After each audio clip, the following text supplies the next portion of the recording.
The Secrets of Star Trek is brought to you by the Star Quest Production Network and is made possible by our many generous patrons. If you'd like to support the podcast, please visit sqpn.com/give.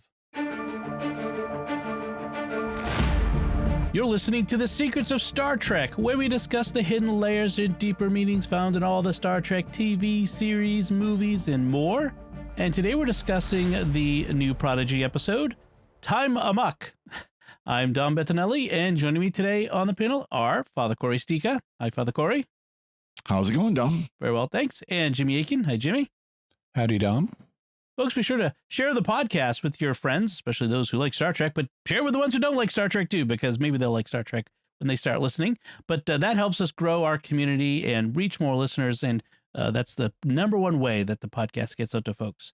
And I want to tell you about another show on the Star Quest Network you're sure to enjoy. If you like Star Trek, you probably like Star Wars too. And so you want to start listening to The Secrets of Star Wars, where they're talking about all the new Star Wars stuff and the old Star Wars stuff too, but to boot.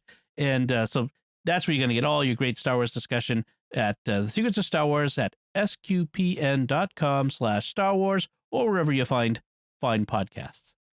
So today we're talking about the latest episode of Star Trek Prodigy. It's first season, the 8th episode or so. I forget, 8th total, 7th aired, whatever.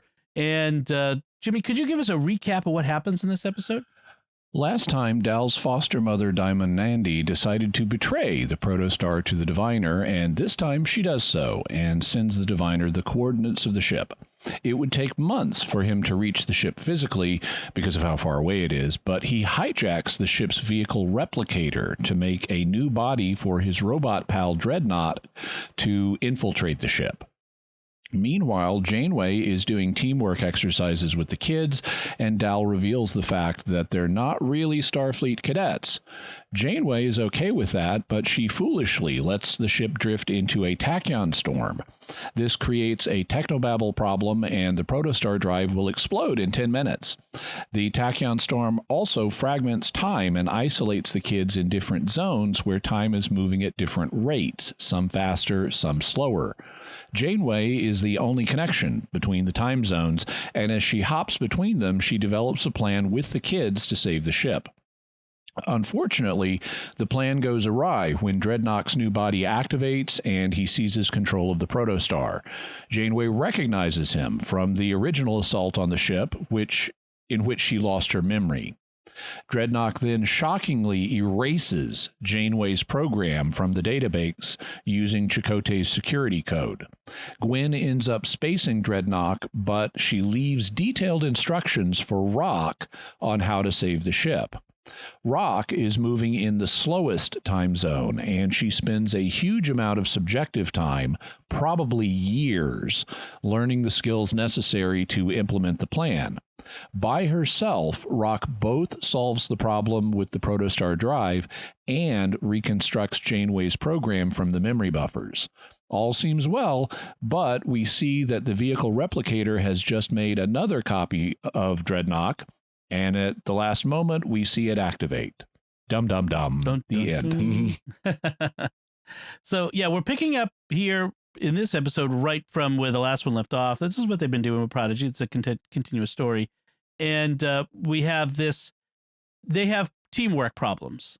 By the way, actually, I want to start with the title. I forgot I wanted to talk about the title. The title of this episode is Time Amok, which is obviously a play on the original series episode Amok Time. But this one has nothing to do with sex. Yes, right. Or Vulcan reproductive biology. Instead, this is one of the other favorite Star Trek plots of, time being fractured or distorted. Yes, time loops and that sort of stuff. That is, if they're introducing a new audience to Star Trek, you've got to have a time loop story. So that's there. So and as I was saying, so Janeway is determined to do some team building, that they're not working as a crew.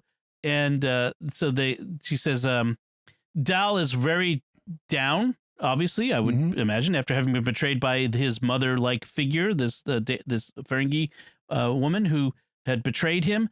And he's like, oh, I'm terrible as a captain. I'm no good. And, she gives the aphorism, falling down is easy. It takes practice to get back up, which which I'm not sure that's true. But nevertheless, I'm not sure that's an aphorism. Yeah, yeah. Well, adage, sure. Well, I've never heard it before. Yeah, I've heard something about falling down and getting back up again and getting back on the horse, but this is a little different. And so she said, there's a song about it, but that's another story. It's a country song.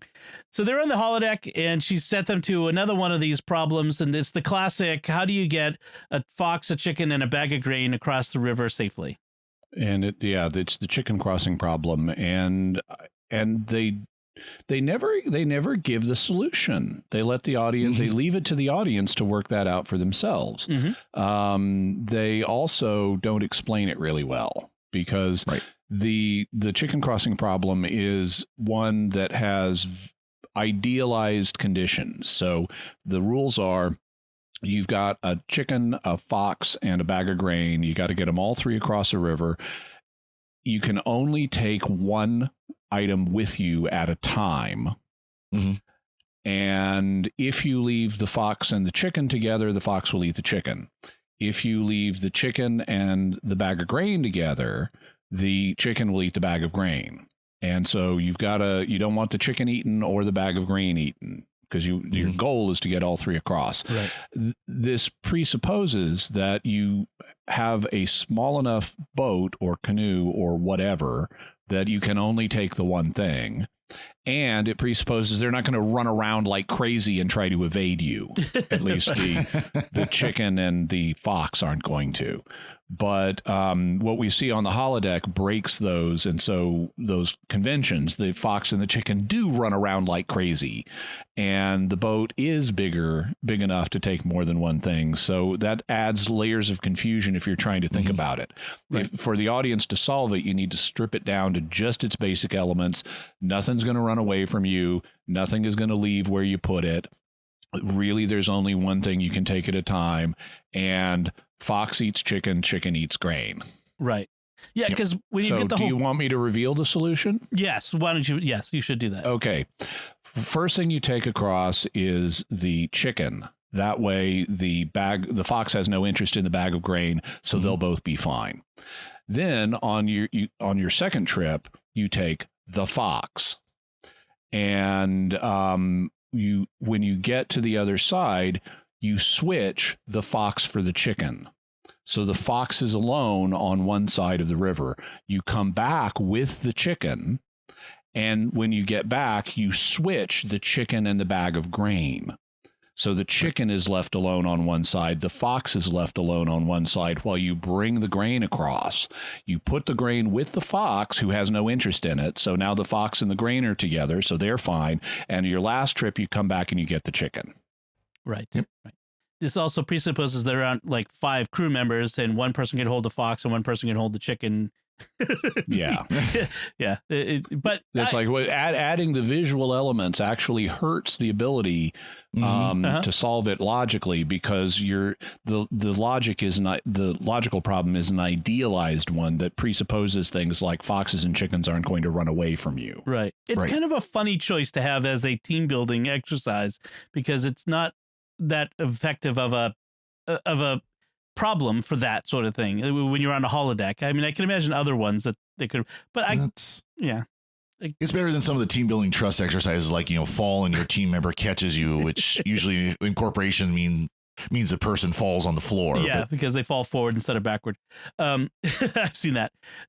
But they kind of treat it like the Kobayashi Maru from before, this doomsday thing, a scenario, and then they kind of have this slapstick thing that ends up happening where everything runs amok, so to speak. Jacob Hoggy ends up eating the grain anyway, so it doesn't matter. Yeah, yes. And so so then this is when Dal admits to Janeway that they're not Starfleet cadets, and Zero goes and explains off camera everything that's happened so far to Janeway.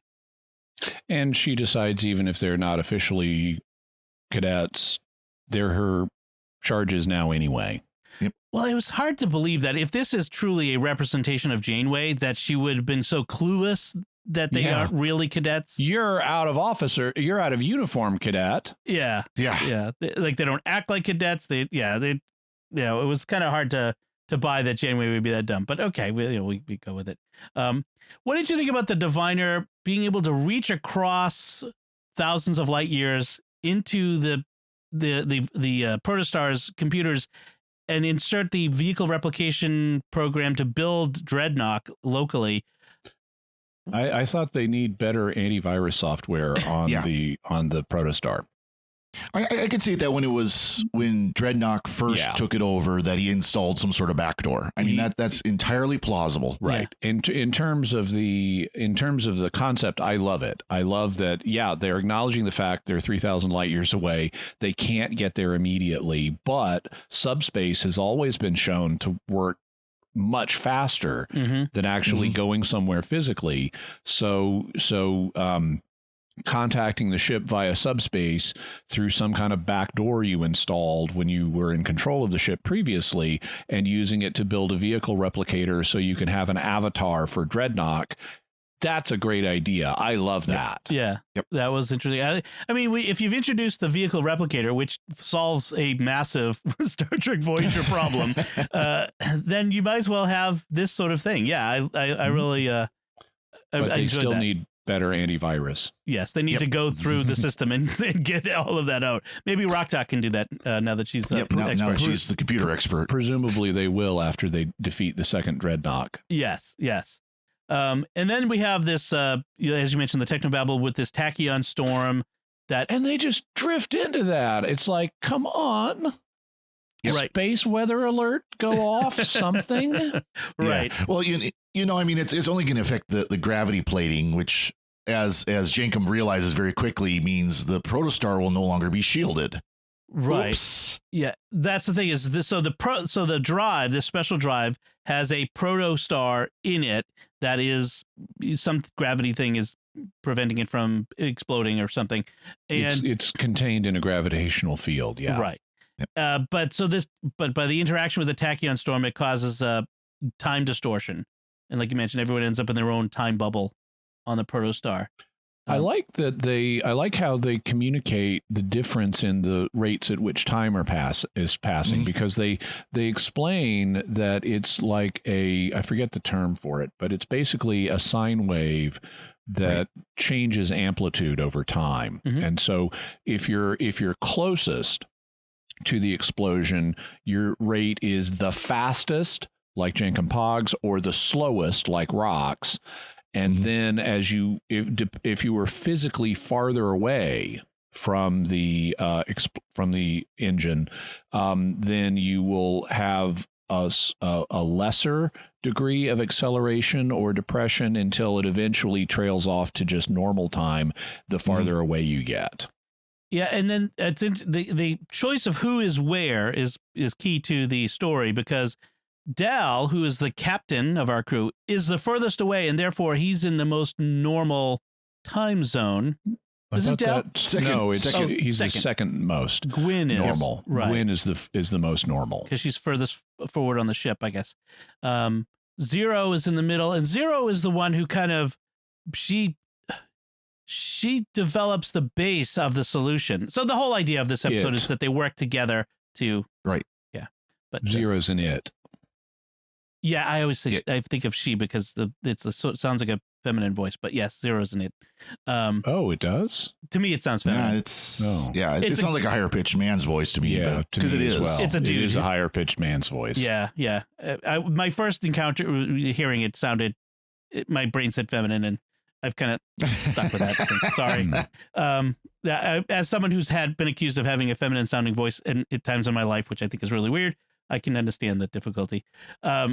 But anyway, they place the different characters at different points for the plot, which is good. But the whole idea is that they're going to work together. It's sort of like one of these. I've seen these YouTube videos where a bunch of people have to make a recipe in succession, and so they have to. Each person picks up from the last one left off, but they don't know what the recipe is. So it's kind of like that. I see. I thought of it more as an escape room. Yeah. Well, there's the element of it too, except if the escape room each person had to work sort of in isolation from each of the other ones. Yeah. Right. So the ship, as we do in time loops in Star Trek, blows up between each person, but not permanently, apparently. I like as Janeway is jumping between the time zones because she starts with Jankum Pog in the fastest time zone. And he's like, the engine's going to blow up in 10 minutes. Bang, it blows up. And she at first doesn't even realize that she's moving at an accelerated rate of time. And that's why it immediately blew up. It's because that really was 10 minutes, but not subjective time. And it's implied that Rock would basically live out her zone is so slow that she could live out her entire life and never die from the explosion. Right. Which is kind of, you'll be fine. You'll just be living in your own time zone. It's like forever alone. Really? Yeah. Wow. That's not so fun. Well, yeah. And they did a good job of showing that, where she Rock was hiding under a blanket and she threw the blanket off, and you see the blanket just slowly moving. Yeah. So they showed that this action, which should have taken a second or two, was taking minutes to occur. I also like how after she gets the plan from Zero, Janeway is all primed to go with the next zone she's jumping to, and it's Murph's. And she just instantly gives up. Murph is there, and he's happy, and he's going to be of no help at all. Right. With Dal, he's still in his funk, and she tells him the story of Apollo 13, and how they saved the mission, saved the spacecraft through ingenuity and working together and that sort of thing. So that's kind of fun that Apollo 13 comes up. Then when we get to Gwyn, though, that's where Dreadnought is active, and Dreadnought is coming for her, and it doesn't hurt. Well, it hurts her, but it doesn't attack her. That's not its primary focus. It's getting the ship to bring it back. Yeah. Yep. So we know that Dreadnought has heard Chakotay use his command codes before, because it plays a recording of his voice doing it. This is a really kind of shocking moment, because they actually anticipated earlier in the show when Janeway is talking to Rock the first time. She's explaining what's happening, and Rock is feeling so overwhelmed by all this that she can't take it. And she says, "Computer, make Janeway go away." And Janeway is like, "No," but she's then gone. And then when we get to Gwyn's time zone, Dreadnought is seizing control, basically has seized control of the helm, and Janeway is trying to interfere, and I won't have the exact code, but it's something like this. Dreadnought then just says, "Computer, erase Janeway program, activation code Chakotay Zulu Zeta 156 commit." Yeah. And then we get a different effect of her fading out, indicating she's not just been deactivated, she's been erased. Right. Yeah. He RM-RF'd slashed. Yeah, exactly. Which is a Linux code for delete everything on the drive. That was a dramatic moment. And is Janeway gone? Of course not. But of course not. She's going to be back in a few minutes. Yes, exactly. Yeah, but it's still a dramatic moment. Yep. Also, we learned that there's friction between Dreadnought and the Diviner in this scene, because earlier in a previous episode in flashback, we saw that that the Diviner had overridden his legal responsibilities as the last member of his race by creating a progeny, or he'd done something. He was violating some kind of order to create Gwyn. And Dreadnought had opposed that verbally, but not otherwise. And in this episode, as he's talking to Gwyn, he says that Dreadnought knows that Gwyn is the Diviner's greatest mistake. Right. And so, obviously now we're going to exploit that in the future, and we're going to drive a wedge between the Diviner and Dreadnought over that issue. Right. That should probably be a part of the resolution of whatever's happening with the Diviner. So Gwyn gets to the engine room where Dreadnought is trying to take over, and she ends up opening up a hatch and spacing him in the unrealistic way that spacing people happens in science fiction, right, Jimmy? Yeah. Yeah. Exactly. It's losing the air in the room will not automatically blow you out into space. Yes. There's not enough air for that in a typical room, and it's not going to evacuate that quickly. But it's not going to instantly generate hurricane force winds with the limited amount of air in the room with you. Right. But it is very reminiscent of the end of the movie Alien. That's right. Yeah, and it's holding on to the edge of the thing. Yeah, that's true. That's true. Ripley spaces the xenomorph. Right. Unfortunately, Gwyn also spaces the warp matrix device that they built to save themselves. Yeah. And this is something where I thought I can accept it, I guess, because Gwyn is immature, but this is an area where I thought the writing from it could be criticized because he's about to save the ship from blowing up. And my inclination would be to let the robot save the ship from blowing up and then deal with the robot. Right. It was impulsive and foolish to space him before he solves the existential threat. To my mind, solving the existential threat takes priority over non-existential threats, like how do we deal with the robot and the diviner? Right. And yes, because then she would have Jankum there, she'd have the rest of the crew there, they could all work together and solve the problem. Right. That is a bit of a it shows an immaturity in the character herself. So I can see that. Now I think I missed it originally when I was watching it, but I picked it up, this whole idea of Rock spending her timeline alone. And we get this idea that she's been reminiscing over things for a long time. And she finds this message that Gwyn had sent her to rebuild the Matrix. And that's what prompts her to study engineering, study computers, and become this expert. And as she says, and so much math. Well, and we get a character insight about Rock because we get this. The assumption is she's a brick, member of the species, the brick, that she must therefore be security. Like she's kind of been assigned that. She doesn't want to be security. She wants to be an engineer, and that's how she gets around that. Well, and she's also does she want to be an engineer or just not security? I think she just doesn't want to be security and stumbles on the engineering thing as her thing. But yes, but we see that she's very young, and that's why when Janeway says you have to do this, no, make Janeway go away, get rid of her. Right. I don't want to deal with this. But she matures through this process, right? And I wonder how much of that'll stick, because the nice way from a writing perspective to play that is she is genuinely older now, and will be more mature and not quite the little girl she was. So if she's been 10 years old, let's say, previously emotionally, she's going to be 14 years old now going forward. Right. Which would put her about on par with Gwyn and Dal, and which wouldn't be a bad thing. I mean, that'd be kind of an interesting writing development, but we know it was a long time though, because she said it took like 280 tries to finally get Janeway's system recovered. Right. For example, you see the scratches on the window as she's marking off her attempts. Janeway wins this.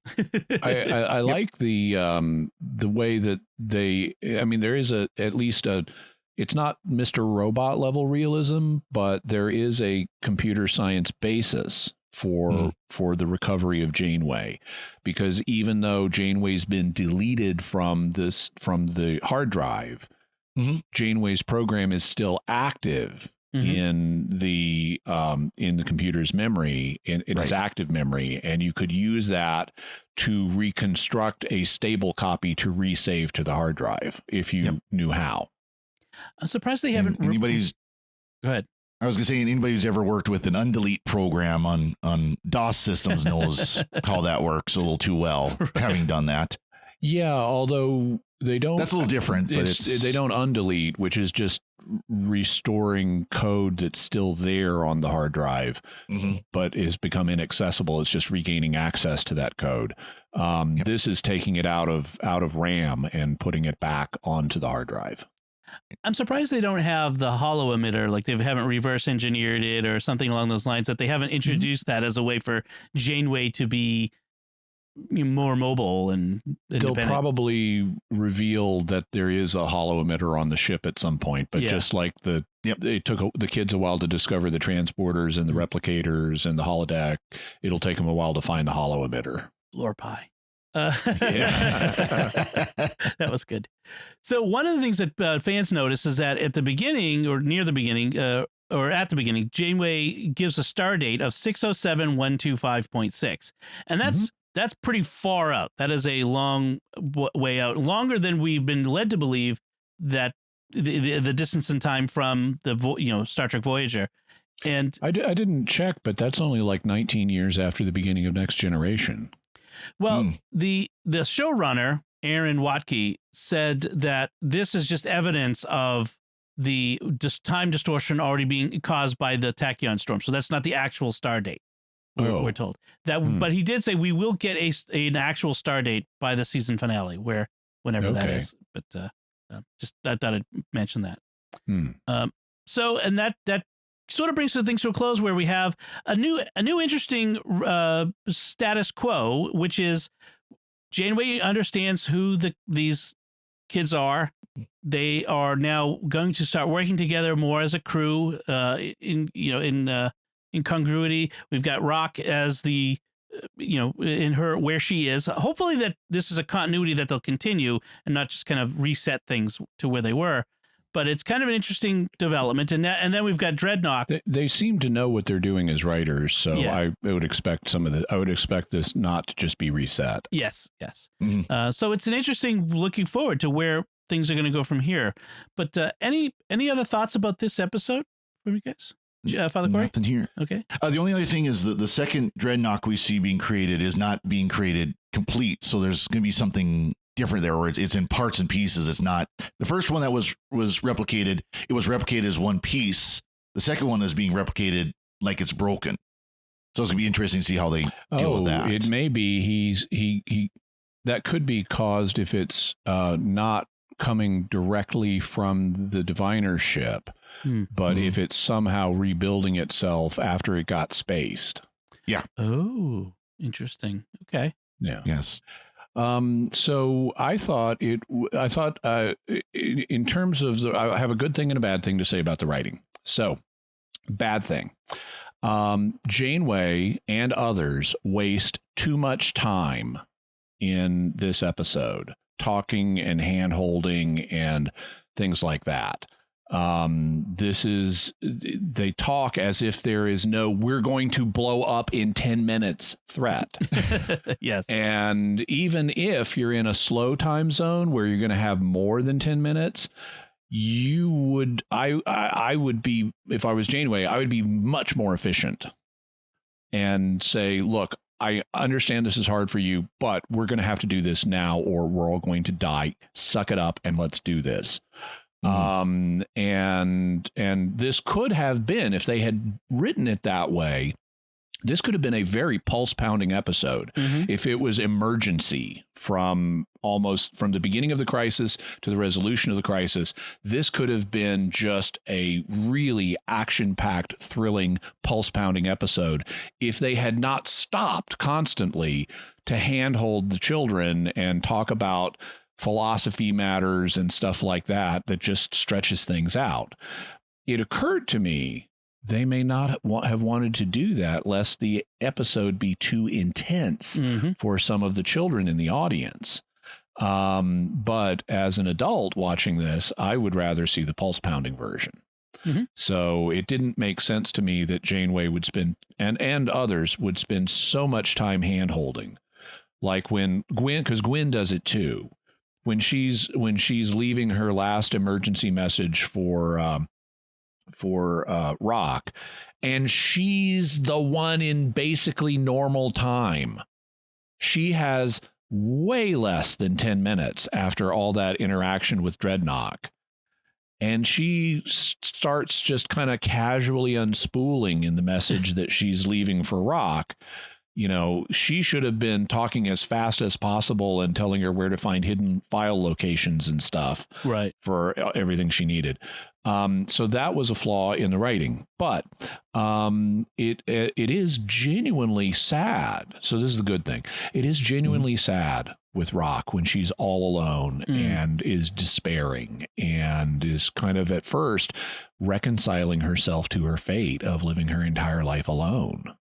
And then having her save the day and having her be the one to save the day. It was nice. I liked that. Yes, that was good. That was good.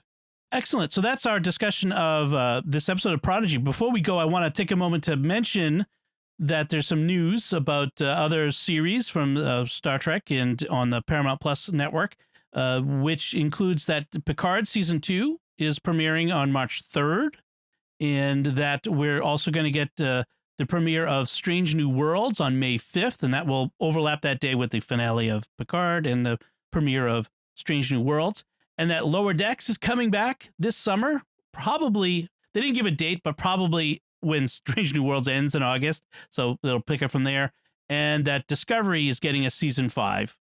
So season 4 is still ongoing, but that's coming season 5. Strange New Worlds has already gotten a season 2. Picard is set to film. Should have been filming season 3, but they had some COVID delays. So they're set to begin that as we're recording. And that Lower Decks is getting a season 4. So, I mean, just a lot of Star Trek coming.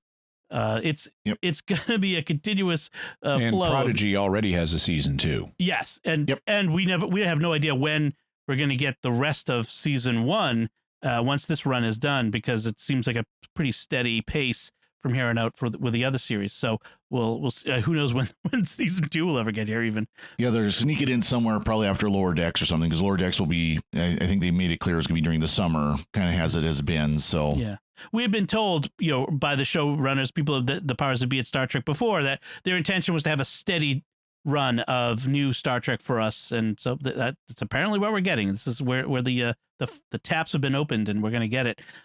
No word on the Section 31 series or any of those other ones, which I really want to see, because I want to see Michelle Yeoh come back. There were kind of rumors that there wasn't going to be a season 5 of Discovery, and it was going to be the Section 31, but of course that's changed now. So sadly, yeah. Oh, but that's some Star Trek news that I'd let you all know, and of course we'll be covering most of those. There's only one real stinker series in the bunch. Yes, but so the rest, far. I'm so looking forward to Strange New Worlds. I really hope it's going to be good. I'll be disappointed if it turns out to be awful. All right, so let's wrap things up there. I want to take a moment to thank our patrons who make it possible for us to create the Secrets of Star Trek, including Rachel T., Blake P., Casey O., Bob C., and Nathan H. Their generous donations at sqpn.com/give make it possible for us to continue the Secrets of Star Trek and all the shows at StarQuest. You can join them by visiting sqpn.com/give.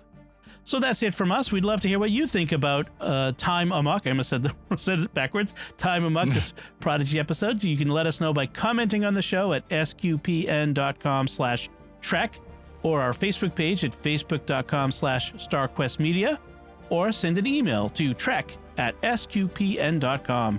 We'll be back next time when we'll be discussing the next new episode of Prodigy.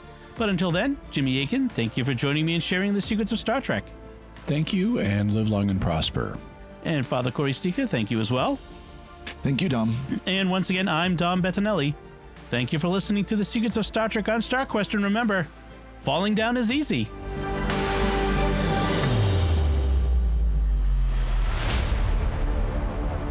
Computer, delete Dominic.